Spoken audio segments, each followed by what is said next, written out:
السلام علیکم ورحمۃ اللہ وبرکاتہ۔ پچھلی کلپ میں ہم نے وعدہ کیا تھا کہ مولانا محترم نے جو اعلام امت کے ناپسندیدہ اقوال جو ان کے خلاف ہیں ان کا تذکرہ کرنا ضروری نہیں سمجھا، وہ ہم اس کلپ میں ذکر کریں گے۔ مولانا نے امام ذہبی رحمۃ اللہ علیہ کا قول نقل کرنا ضروری سمجھا کہ اتباع معاویہ زیادہ تر اتباع معاویہ وہ ناصبین تھے۔ باقی خود انہوں نے اور کیا کہا ہے، دوسرے اعلام امت نے کیا کہا ہے، امام ابو حنیفہ رحمۃ اللہ علیہ نے کیا فرمایا ہے، باقی اور دوسرے حضرات نے کیا فرمایا ہے، اس سلسلے میں تازہ ترین جو کتابیں منظر عام پر آئی ہیں اور آخری درجے کی تحقیق کے ساتھ وہ کیا کہہ رہی ہیں، یہ سب باتیں گول کر گئے اور ان کی ساری توجہ اور ساری فکر یہ گالی دینے پہ رہتی ہے کہ کیسے وہ اپنی ناپسندیدہ شخصیتوں کو اور اپنے مخالفین کو اور حضرت معاویہ رضی اللہ تعالی عنہ کی عزت و آبرو اور ان کی ناموس کی حفاظت کرنے والوں کا کام سر انجام دینے والوں کو ناصبی کیسے ثابت کریں۔ ہم بھول گئے تھے پچھلی کلپ میں، ورنہ ہم کہتے کہ جب مولانا عتیق الرحمان صاحب سنبھلی محمد النعمانی صاحب کے صاحبزادے کی جب کتاب آئی تھی معرکہ کربلا، تو اس وقت بھی مولانا بہت پیش تھے اور انہوں نے چھوٹے ہوتے ہوئے بڑا بن کر حضرت مولانا منظور نعمانی رحمۃ اللہ علیہ کو ناصبی کہہ دیا تھا۔ وہ سب میرے پاس محفوظ ہے اور بہت سو کے پاس محفوظ ہوگا۔ تو یہ اتنی لمبی کہانی ہے اور ایسی دو رخی کہانی ہے، 1450 سال کے عرصے پر محیط ہے کہ اس میں ایک پہلو ہے ہی نہیں۔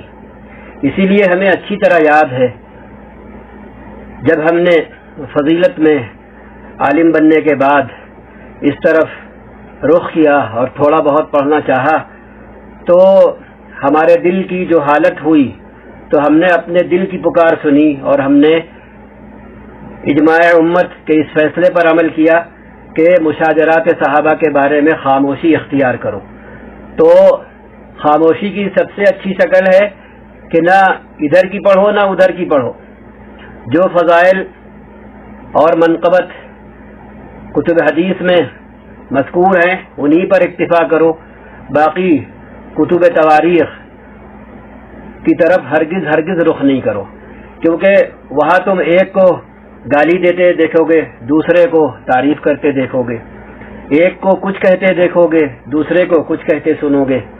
تو ہمارے دل کی جو کیفیت ہونا شروع ہوئی تھی تو اس کا پاس و لحاظ کرتے ہوئے ہم نے اسی وقت یہ فیصلہ کیا کہ بھائی پڑھنا ہی نہیں ہے، کیونکہ یہ ہم سے پوچھا نہیں جائے گا، یہ ہم سے پوچھا نہیں جائے گا، کسی بھی مرحلے پہ ہم سے پوچھا نہیں جائے گا۔ ہاں، ہم سے یہ پوچھا جائے گا کہ اصحاب محمد رضوان اللہ تعالی علیہم اجمعین سے تعلق، ان کی محبت، ان کا ادب، ان کا احترام ہمارے دل میں تھا کہ نہیں تھا، اور اللہ خود جانے گا اور اسی اپنے علم کے مطابق وہ ہم سے ہماری زبان سے سننا چاہے گا۔ اسی طرح ہم سے یہ سوال ہوگا کہ اہل بیت رسول صلی اللہ علیہ وسلم، آل رسول کی محبت، ان سے تعلق، ان کی افضلیت یہ ہمارے دل میں تھی کہ نہیں تھی؟ تو اللہ کے علم میں ہوگی، اس کے باوجود وہ ہم سے علی رؤوس الخلائق ہماری زبان سے یہ سننا چاہے گا اور خلائق پر جتانا چاہے گا کہ اس بندے کا دل ان دونوں بنیادی رسول اکرم صلی اللہ علیہ وسلم کے ستونوں کی طرف سے میلا ہے یا نہایت صاف اور شفاف ہے۔ تو سکوت کی سب سے اعلیٰ قسم میرے نزدیک یہ ہے کہ آپ اصول دین کو سامنے رکھیں، دین کی تعلیم کو سامنے رکھیں. تلک امۃ قد خلت لها ما کسبت ولکم ما کسبتم ولا تسألون عما كانوا يعملون کو سامنے رکھیں اور رسول اللہ تعالی کی ہدایت سمجھ کر اپنی پیشانی پر یہاں پر چسپا کر لیں کہ بھئی ہم سے نہیں پوچھا جائے گا، ہم سے نہیں پوچھا جائے گا، لہذا ہمیں اسے پڑھنا ہی نہیں ہے. کیونکہ ہم کچھ کر لیں اللہ کے فیصلے کو بدل نہیں سکتے. جب اللہ نے وہ سب ہونے دیا اور اللہ اس سب پر راضی رہا اور نبی کریم صلی اللہ علیہ وسلم کی وفات اور وصال کے فوراً بعد اللہ نے یہ سب ہونے دیا، تو ہم کون ہوتے ہیں اس پر نکیر کرنے والے؟ ہم کون ہوتے ہیں اس پر تبرہ کرنے والے؟ ہم کوئی نہیں ہوتے ہیں کسی کو بھی لے کر کے. چاہے ہم حضرت علی رضی اللہ تعالی عنہ کے اندر نعوذ باللہ 1000 بار نعوذ باللہ کیڑے نکالیں، چاہے ہم حضرت حسن رضی اللہ تعالی عنہ کے اندر کیڑے نکالیں، چاہے حضرت حسین رضی اللہ تعالی عنہ کے اندر کیڑے نکالیں، یا اس کے برعکس حضرت معاویہ اور ان کا جن لوگوں نے ساتھ دیا اصحاب میں سے تابعین میں سے جن لوگوں نے بھی ساتھ دیا ان کے اندر کیڑے نکالیں. ہم امپائر نہیں ہیں، ہم جج نہیں ہیں، ہم ریفری نہیں ہیں. اللہ نے ہم کو یہ حق نہیں دیا ہے، دیا ہی نہیں ہے یہ حق. اور اس سلسلے میں ان حضرات کو چھوڑ کر اللہ قربان، یعنی ہم اور آپ قربان جائیں امام اعظم رحمۃ اللہ علیہ کہ ان الفاظ پر جو ابھی ہم پیش کریں گے کہ اللہ نے ان کو اعظم کا لقب ایسے ہی نہیں نوازا تھا، اعظم کا لقب ایسے ہی نہیں نوازا تھا.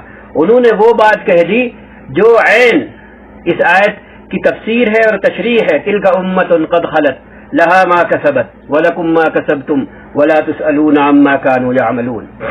ایک موقع پر انہوں نے جو کچھ فرمایا ابھی آپ دیکھیے گا کہ انہوں نے فرمایا کہ بھائی تم جو پوچھ رہے ہو ہم سے اس مشاجرے کے بارے میں، تو ہم اگر کچھ کہیں گے تو اللہ ہم سے پوچھ سکتا ہے کہ تم یہ کہنے کے مکلف تو تھے نہیں، تم نے یہ کیوں کہا. لیکن اگر ہم چپ رہیں گے تو اللہ ہم سے یہ نہیں پوچھے گا کہ تم کیوں چپ رہے، کیونکہ اسی نے کہا ہے کہ جس کام کا تم سے تعلق نہیں ہے، جس کام کا تم سے لینا دینا نہیں ہے، جس کام کے فیصلے کا حق تمہارے سپرد نہیں ہے، اس میں تم نے زبان نہیں تم کو اس سلسلے میں تمہیں زبان نہیں کھولنی ہے، تمہیں اپنی زبان بند رکھنی ہے. تو اگر ہم اپنی زبان بند رکھیں گے تو اللہ ہم سے نہیں کہے گا تم بولے کیوں نہیں. لیکن اگر ہم بولیں گے تو اللہ ہم سے پوچھ لے گا تم کیوں بولے ایسی بات میں جس میں تمہیں بولنے کا حق نہیں تھا.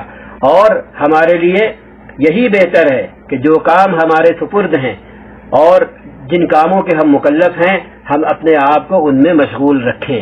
یہ ہم حضرت امام اعظم ابو حنیفہ نعمان بن ثابت رحمہ اللہ تعالی رحمتاً واسعتاً کے قول کی اور ان کی گفتگو کی اردو میں ہم نے اپنے بس بھر تشریح کی ہے اور آپ کے سامنے اس کے معنی بیان کیے ہیں. اب اس کے بعد کیا رہ جاتا ہے؟ اس کے بعد کچھ نہیں رہ جاتا ہے، کیونکہ بات بہت دور تک جاتی ہے. اور اس سلسلے میں کہ جو پڑھنا چاہتے ہیں ان کے لیے پہلا سوال یہ ہے کہ کیوں پڑھنا چاہتے ہیں. پہلا سوال یہ ہے کہ جو ہمارے من نے ہم سے تب کیا تھا جب ہم طالب علم تھے، عالم بن چکے تھے لیکن ابھی فاضل نہیں ہوئے تھے، تب سوال کیا تھا کہ بھئی آپ کیوں پڑھیں گے، پڑھ کر کے آپ پر کون سا مثبت اثر پڑے گا. ابھی تک ہوا یہ ہے کہ یا آدمی ادھر رہا ہے یا ادھر رہا ہے. ٹھیک ہے، جو بیچ میں بھی ہیں ان کے دل پر بھی اگر کوئی آلہ ہوتا، ٹھیک ہے، کہ اسکریننگ کا، اور وہ دکھا سکتا تو وہ دکھاتا کہ ان کے اپنے دل کی حالت بھی کیا ہے. کیوں صورتحال ایسی ہے کہ ایک طرف آل رسول ہے، ایک طرف اہل بیت ہیں، اور ایک طرف صاحبزادہ بنو امیہ ہے. سمجھا؟ تو پاسنگ تو یہیں سے ایسے ہے، پاسنگ تو یہیں سے ایسے ہے کہ ایک پلہ اوپر ہے اور ایک پلہ ابھی سے نیچے ہے. اس کے ساتھ جو روایات اپنا گل کھلا رہی ہیں، چاہے وہ تاریخ کی ہو، چاہے کتب حدیث کی ہو، چاہے صحیح ہو چاہے غیر صحیح ہو، سمجھ رہے ہیں آپ، تو وہ سب ملا کر کے آدمی کو ایسے نہیں رہنے دیتی ہیں، آدمی کو ایسے رہنے نہیں دیتی ہیں۔ اس لیے سب سے اچھا حل میری نگاہ میں اور میرے نزدیک یہ ہے جو اللہ نے کہا ہے، وہی حل ہے، وہی تریاق ہے ہمارے آپ کے سب کے ذہن کا۔ اگر ہم چاہتے ہیں اس دنیا سے رخصت ہوں اس حال میں کہ ہمارا دل، جیسے نبی اکرم صلی اللہ علیہ وسلم نے فرمایا تھا اپنے اصحاب سے کہ دیکھو ہم سے آ کر کے کسی کی برائی اور کسی کی چغلی مت کھایا کرو، کیونکہ ہم یہ چاہتے ہیں کہ دنیا سے اس حال میں رخصت ہوں کہ ہمارا دل تم سب کی طرف سے صاف ہو۔ یہی اصول اگر ہم حرز جاں بنا لیں اور یہی بات اگر ہم پیوست رگو جاں کر لیں تو ہمارا بیڑا پار ہو جائے گا، اور ہم دیکھیں گے کہ ہمارا وہاں پر کوئی نقصان نہیں ہوگا اور ہم کسی کے آگے شرمسار نہیں ہوں گے۔ کہ ہم بھی یہی کہیں کہ بھئی ہم اس دنیا سے اس حال میں رخصت ہوں کہ ہمارا دل آل رسول اور اہل بیت کی محبت سے لبریز ہو، اس محبت سے چھلک رہا ہو، اور اسی دل میں اصحاب رسول کی بنا کسی تقسیم کے، بنا کسی تعویل کے، بنا کسی قیل و قال کے، بنا کسی ادنا رجحان اور میلان کے ہمارے دل میں ان سب اصحاب کی بھی تعظیم، ادب، احترام اور محبت ہو۔ سمجھ رہے آپ؟ اب ناصبی کے الزام سے بچنے کے لیے اتنا کر لیجئے، بس یہی فرق رکھیے کہ بھائی کہ جن لوگوں کے سلسلے میں لوگوں کو شکایت ہے ان کو ذرا سا ایسے رکھیے، اور اہل بیت و آل رسول کو اور حضرت علی رضی اللہ تعالی عنہ، حضرت حسنین کو اوپر رکھیے۔ تو کون ہے جو کہے گا کہ نہیں ہم ان تینوں حضرات کو اور وہی حضرت معاویہ رضی اللہ تعالی عنہ کے برابر سمجھتے ہیں؟ نعوذ باللہ، کون ہے جو یہ کہے گا؟ کون ہے یہ کہے گا؟ جو آپ الزام لگایا کرتے ہیں، آپ نے وہی حلا شققت قلوبنا اور حلا شققت قلوبہم، آپ نے یہ کام کر لیا ہے جو نبی نے حضرت خالد سے فرمایا تھا کہ تم نے دل چیر کے دیکھ لیا ہے۔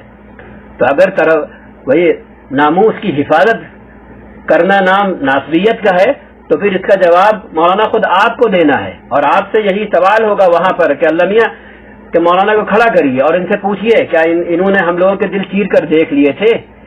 انہوں نے ہم لوگوں کے دل چیر کر دیکھ لیے تھے؟ تو آپ کیا جواب دیں گے؟ آپ کیا جواب دیں گے؟ اسی لیے زبان کی پکڑ سب سے سخت پکڑ ہے، بنا سوچے سمجھے بولتے چلے جانا، بنا سوچے سمجھے جو جی میں آئے لوگوں کو وہ کہتے چلے جانا، اس سے بھیانک کوئی اور دوسری چیز نہیں ہے۔ اللہ کے رسول صلی اللہ علیہ وسلم نے بہت پہلے فرما دیا زبان کی کٹائی اور زبان کی کھیتی کے بارے میں۔ من جو کچھ بوتا ہے، افکار و خیالات میں جو کچھ اگتا ہے، زبان پھر اسے کس طرح کاٹتی ہے، تو اس کٹائی کے بارے میں بہت پہلے فرمایا حضرت معاذ بن جبل رضی اللہ تعالی عنہ سے، جب انہوں نے پوچھا یا نبی اللہ وَإِنَّا لَمُؤَاخَذُونَ بِمَا نَتَكَلَّمُ بِهِ، کیا ہم سے ہمارے بولوں کے بارے میں، ہماری باتوں کے بارے میں، ہمارے منہ سے نکلنے والے الفاظ کے بارے میں بھی مواخذہ ہوگا، پوچھا جائے گا، سوال جواب ہوگا؟ آپ صلی اللہ علیہ وسلم نے فرمایا ثقیلت کا امک، کیا ہے معاذ تم کیسی بات کر رہے ہو، کیسا سوال کر رہے ہو؟ ہے وَهَلْ يَكُبُّ النَّاسَ فِي النَّارِ عَلَى وُجُوهِهِمْ أَوْ عَلَى مَنَاخِرِهِمْ إِلَّا حَصَائِدُ أَلْسِنَتِهِمْ، جی آپ نے سوالیہ انداز میں فرمایا کہ کوئی اور چیز ہے زبان کی کٹائی کے علاوہ کہ جو لوگوں کو اوندھے منہ جہنم میں گرائے گی؟ یہ 40 للنووی کی 29ویں حدیث ہے جس میں سے ہم نے یہ پڑھا ہے۔ حافظ ابن رجب فرماتے ہیں اپنی شرح جامع العلوم والحکم میں، جلد 2 صفحہ 147، والمراد بحصائد الألسنة جزاء الكلام المحرم وعقوباته، فإن الإنسان يزرع بقوله وعمله الحسنات والسيئات، انسان اپنے بولوں سے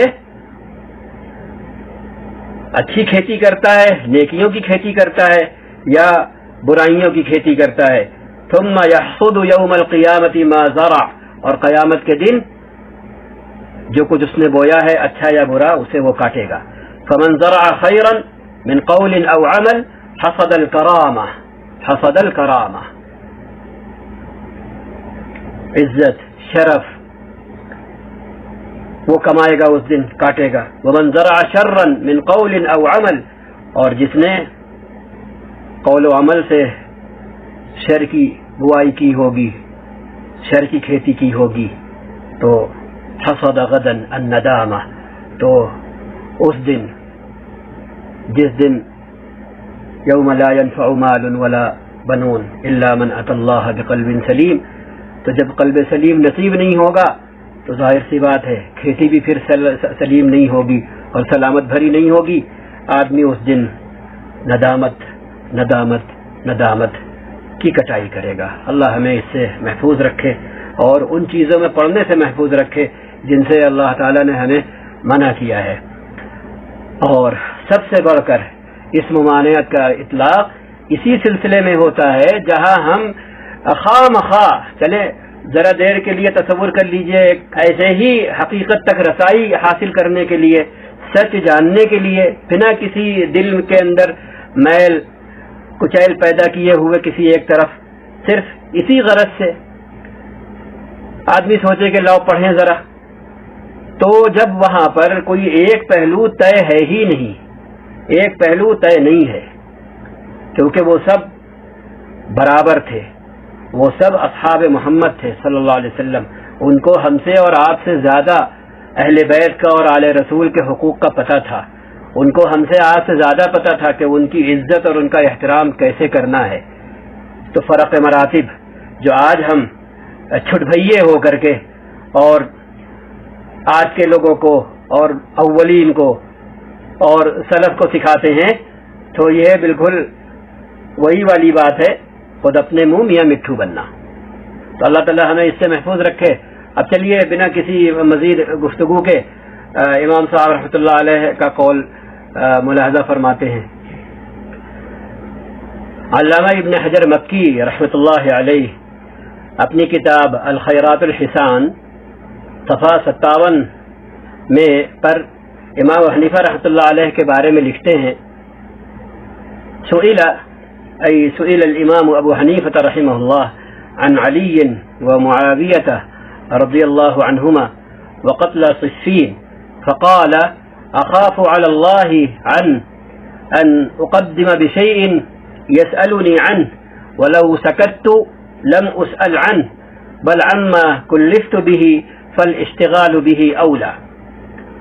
حضرت امام حنیفہ رحمۃ اللہ علیہ سے حضرت علی رضی اللہ تعالی عنہ اور حضرت معاویہ رضی اللہ تعالی عنہ اور جنگ صفین کے مقتولین کے بارے میں پوچھا گیا تو انہوں نے فرمایا، میں تو اللہ سے ڈرتا ہوں کہ اس معاملے میں کوئی ایسی بات کہہ دوں جس کے متعلق اللہ تعالیٰ مجھ سے سوال کرے اور پوچھے، اگر میں خاموش رہوں تو مجھ سے ان کے متعلق اللہ تعالیٰ کوئی بھی سوال نہ کرے، مجھ سے کوئی بھی ذرا سی بھی پوچھ تاچھ نہ ہو، مجھ سے صرف انہی ذمہ داریوں سے متعلق پوچھا جائے گا جن کا میں شرعاً مکلف اور پابند ہوں، لہذا مجھے اپنے انہی اعمال میں مشغول رہنا بہتر ہے۔ یہ مولانا محترم کی نگاہ سے امام صاحب رحمۃ اللہ علیہ کا یہ قول نہیں گزرا، یا مولانا محترم نے الخیرات الحسان کا مطالعہ نہیں کیا، یا مطالعہ کرتے وقت ان کے ذہن میں ڈنڈی ماری اور یہ امام صاحب سے متعلق یہ عبارت ان کی نظروں سے اوجھل کر دی، انہیں دکھی نہیں۔ اب یہ تو مولانا خود بتائیں گے۔ شاہ ولی اللہ محدث دہلوی رحمۃ اللہ علیہ لکھتے ہیں، معلوم ہونا چاہیے کہ معاویہ ابن ابی سفیان جناب نبی کریم صلی اللہ علیہ وسلم کے اصحاب میں سے ہیں اور فضیلت جلیلہ کے حامل اصحاب میں شامل ہیں۔ خبردار، معاویہ رضی اللہ عنہ کے حق میں بدگمانی نہ کرنا اور سب بطعن کے چکر میں پڑ کر حرام فعل کا ارتکاب مت کرنا۔ ازالۃ الخفاء عن خلافت الخلفاء صفحہ 146۔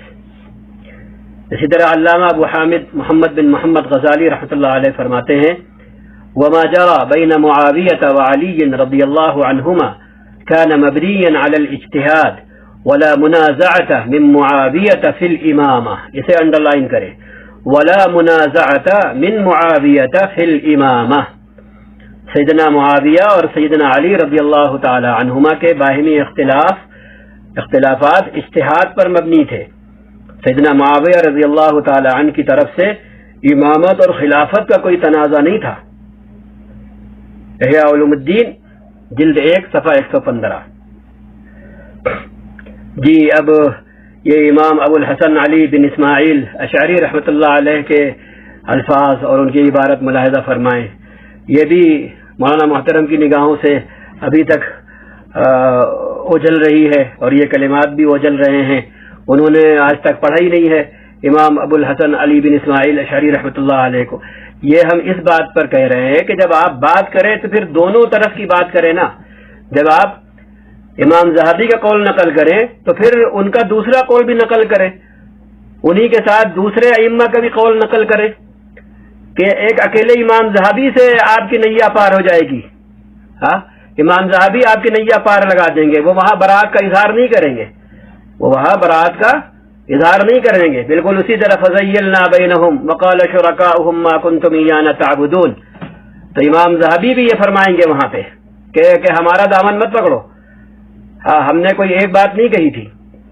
دیکھیے کیا فرما رہے ہیں، فَأَمَّا مَا جَرَى مِنْ عَلِيٍّ وَالزُّبَيْرِ وَعَائِشَةَ رَضِيَ اللَّهُ عَنْهُ أَجْمَعِينَ فَإِنَّمَا كَانَ عَلَى تَأْوِيلٍ وَاجْتِهَادٍ وَعَلِيٌّ الْإِمَامُ وَكُلُّهُمْ مِنْ أَهْلِ الْاجْتِهَادِ وَقَدْ شَهِدَ لَهُمُ النَّبِيُّ صَلَّى اللَّهُ عَلَيْهِ وَسَلَّمَ بِالْجَنَّةِ وَالشَّهَادَةِ فَدَلَّ عَلَى أَنَّهُمْ كُلُّهُمْ كَانُوا عَلَى حَقٍّ فِي اجْتِهَادِهِمْ وكذلك ما جرى بين سيدنا علي ومعاوية رضي الله عنهما فدل على تأويل واجتهاد وكل الصحابة أئمة مأمونون غير متهمين في الدين۔ جی آپ فرما رہے ہیں، ابھی ہم سنائیں گے آپ کی کلپ کا وہ انش، وہ حصہ ہاں جس میں آپ امت کے سر منڈتے ہوئے اور اکابر امت کے سر منڈتے ہوئے فرماتے ہیں کہ اکابر امت نے تو ان کو فاسق کہا ہے، ان کو فاسق کہا ہے، نعوذ باللہ من ذالک۔ وَكُلُّ الصَّحَابَةِ أَئِمَّةٌ مَأْمُونُونَ غَيْرُ مُتَّهَمِينَ فِي الدِّينِ وَقَدْ أَثْنَى اللَّهُ وَرَسُولُهُ عَلَى جَمِيعِهِمْ وَتَعَبَّدَنَا، یہ عجیب طرح کا لفظ ہے، بِتَوْقِيرِهِمْ وَتَعْظِيمِهِمْ وَمُوَالَاتِهِمْ۔ یہ امام ابو الحسن اشعری رحمۃ اللہ علیہ نے یہ لفظ تعبد استعمال کیا ہے۔ تعبدہ کے معنی تعبدہ کے معنی ہوتے ہیں کہ کسی کو غلام بنا لینا، کسی کو غلام بنانا۔ تو اللہ تعالی نے ہم کو غلام بنا دیا ہے ان حضرات کی تعظیم کا، ان حضرات کی توقیر کا اور ان حضرات کی محبت، دوستی، تعلق، عظمت اپنے اندر پیدا رکھنے کا۔ والتبری من كل من ينقص واحدا منهم رضی اللہ عنہم اجمعین۔ سیدنا علی، سیدنا زبیر اور سیدہ عائشہ رضی اللہ عنہم کے مابین جو اختلافات ہوئے وہ اجتہادی تھے اور سب صحابہ کرام مجتہد تھے۔ نبی اکرم صلی اللہ علیہ وسلم نے ان کو جنت اور شہادت کی خوشخبری سنائی ہے۔ اس سے معلوم ہو جاتا ہے کہ وہ سب اپنے اجتہاد میں حق پر تھے۔ اسی طرح سیدنا علی اور سیدنا معاویہ رضی اللہ عنہما کے مابین جو اختلافات ہوئے وہ بھی اجتہادی تھے۔ تمام صحابہ کرام با اعتماد اور با کردار ائمہ تھے۔ آپ فاسق کی رٹ لگائیں، آپ باغی کی رٹ لگائیں، آپ ناصبی کی رٹ لگائیں آپ رٹ، امام ابو الحسن اشعری رحمۃ اللہ علیہ کی مانے یا آپ کی مانے، ان کو ایک طرف رکھیں، آپ کو دوسری طرف رکھیں، تو آپ کس پاسنگ میں ہیں؟ آپ کس پاسنگ میں آئیں گے؟ ہے نا؟ تو اللہ تعالیٰ اور اس کے رسول نے سب کی تعریف کی ہے اور ہمیں حکم دیا ہے کہ ہم ان کی عزت و تعظیم کریں اور ان سے محبت رکھیں، اور جو شخص ان کی تنقید کرتا ہے، اسی لیے ہم نے جو ترجمہ کیا ہے تعبدنا، کہ اللہ تعالیٰ نے ہم کو ان حضرات کی توقیر کا، تعظیم کا، محبت کا، تعلق کا غلام بنایا ہے۔ اگر ہم یہ غلامی نہیں کرتے ہیں تو ہم اللہ کے حکم سے سرتابی کرتے ہیں۔ اگر ہم یہ غلامی نہیں کرتے ہیں تو اللہ کے حکم سے سرتابی کرتے ہیں۔ یہ بات ذہن میں رکھیں اور ہر کوئی ذہن میں رکھے۔ اور جو شخص ان کی تنقید کرتا ہے اس سے برات کا اعلان کرے۔ اللہ نے ہمیں اس کا پابند بنایا ہے، اللہ نے ہمیں اس بات کا غلام بنایا ہے کہ جو بھی تنقید کرتا ہے ہم اس سے برات کا اعلان کریں.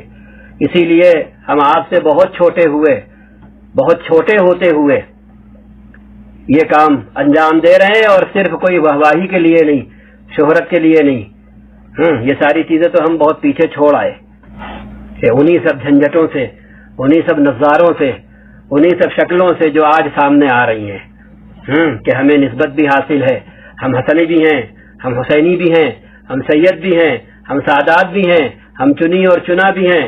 ہم سادات کا اجتماع کر کے باقی خلق خدا پر تفاخر اور علو و سربلندی کا مظاہرہ بھی کریں، لیکن اس کے بعد دناعت کی اس سطح پر پہنچے جس کا مظاہرہ آپ نے پچھلی 2 کلپ میں کیا ہے اور مسلسل کر رہے ہیں. تو ہم یہ سب چھوڑ آئے.